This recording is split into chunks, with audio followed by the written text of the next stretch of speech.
What is going on, everyone? Asshole Veteran back with another video, and I'm going to take a minute and show you the type of care that veterans receive through the VA.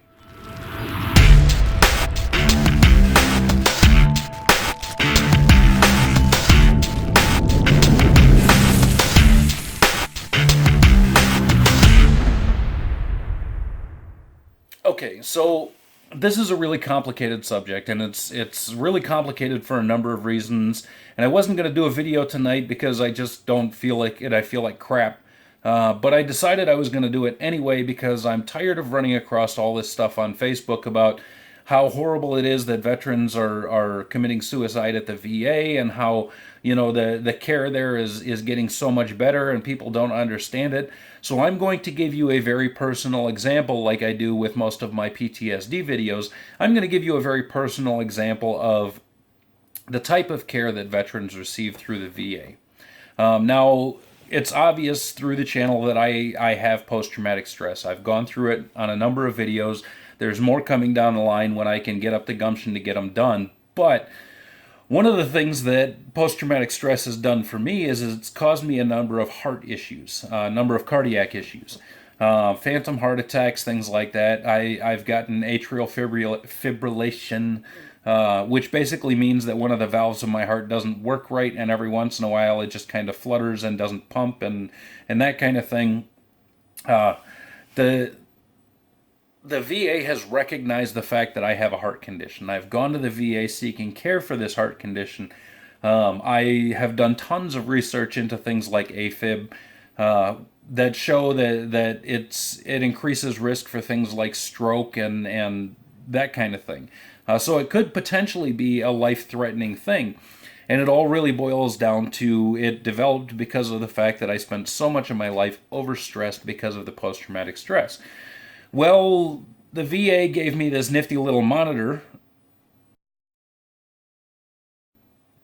and told me to wear it for a few days, and they would look at the readings from it. And what it did was it took like a 72-hour picture of my heart, and it kind of went, okay, here's every beat, everything. And they told me flat out that absolutely nothing was wrong. Their little monitor was dead on, and it was 100% correct, and there was no hiccups and no issues. And this was in spite of the fact that before they got me the monitor, they actually did echocardiogram in the local clinic, which showed abnormalities in my heartbeats.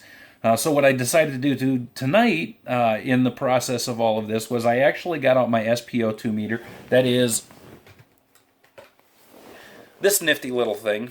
And as you can see, you're gonna see the tattoos on the back of my hand. But I got out this little nifty thing, and what this little nifty thing does is it not only tracks the heartbeats, but it tells you the amount of oxygen in your blood and what your heart rate is and things like that. And even something as insignificant as this, as not technologically whatever, as the monitor they had me wear, showed an abnormal heartbeat. So let me play the video of that real quick, and then I will interject a picture with a little red ring around proof that there's an abnormal heartbeat.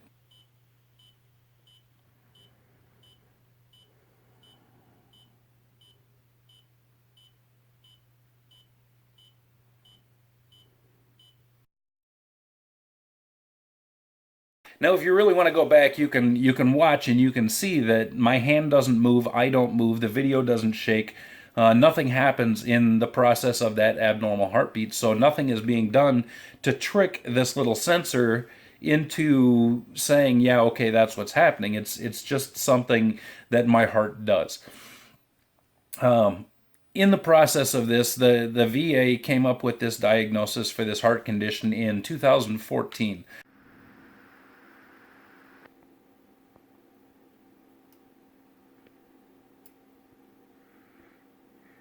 As of 2019, there has been no education, no dietary anything through the VA, no monitoring, no nothing. I mean, I literally had to fight with them to get them to monitor my heart for the 72 hours or whatever it was with the monitor they sent me. And since then, in spite of the fact that I was supposed to have follow-up appointments, I can't seem to get one scheduled.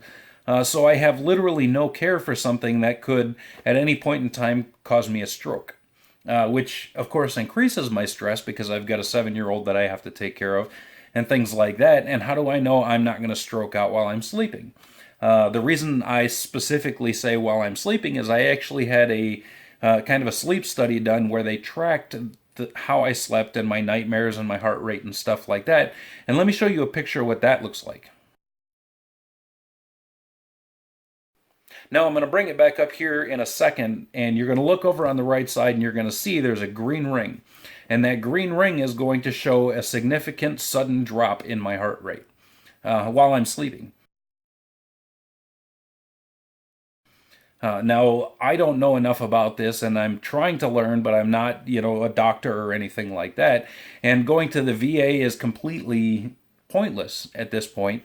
And I can't go to the local hospital because if I go to the local emergency room, then it takes the VA, up to 10 years to pay the bill for me to go to the local emergency room. So I literally, from day to day, run the risk of driving down the road and dying or crawling into bed and dying.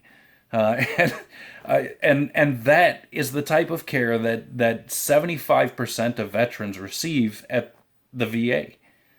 Now, this isn't just the VA healthcare system. This is cross between the VA healthcare and the Veterans Benefits Administration, because the Veterans Benefits Administration doesn't share information or records with the Veterans Health Administration, which runs the hospitals. But that's a whole nother ball of wax that I don't even want to get into tonight. So the reality is when you start looking at things like veterans committing suicide in VA hospitals and the suicide rate amongst veterans and things like that, you have to understand that there's a great many veterans that are losing their lives because of situations like, I don't know, heart disease, that they're not receiving treatment for, and that there's a refusal of treatment for. And we can't go to the local hospital because even though there's all these wonderful laws that say the VA has to pay for it, the VA doesn't pay for it until after it ruins our credit. I think at current, because of the last 5 years of treatment that I've needed, emergency treatment that I've needed, I'm sitting at about $40,000 in medical bills that I can't afford to pay. So when you look at this kind of stuff, don't just look at it and go, okay, well, it's a shame that one vet lost their life. Keep in mind that's an indicator of the standard of care that most veterans receive at the VA. And I say most wholeheartedly and emphatically because of the fact that as a minister who does the crisis intervention and veterans outreach and things like that, I deal with the 75% that does not live above the poverty line. That I deal with the 75% that can't afford extra medical care. I have Medicare, but even Medicare doesn't pick up anything until after the VA's done with it. So it's a catch-22 for us. So if you really want to see a real change, don't share something on Facebook. Reach out to your congressman, reach out to your senator, reach out to Trump. He's very pro-veteran. Reach out to Trump and go, hey, if all this is going on for our veterans, why don't we actually put something in place that actually functions? Why don't we get past talking to the people who are working in these facilities that are telling you information based on what they know and completely bypassing the people who actually have to go through it? So that's my bit. I'm just tired of seeing all of the stuff on social media about how it's so sad that veterans go through this. Well, I'll tell you what, the little glimpses that you see is nothing compared to what veterans go through. And I have no doubt I will go through no end of hell for this. But at this point, what do I have to lose? I mean, 10 years I still don't have hearing aids. I've been told to use a wheelchair because they won't do surgery on my unstable leg. I've got heart conditions. I can't get full range of motion out of my left shoulder. And I'm in far better shape than a lot of veterans. I don't count myself in that 75%. So, anyway, that's my rant for tonight. Hope y'all have a good night. Hope good things happen for you.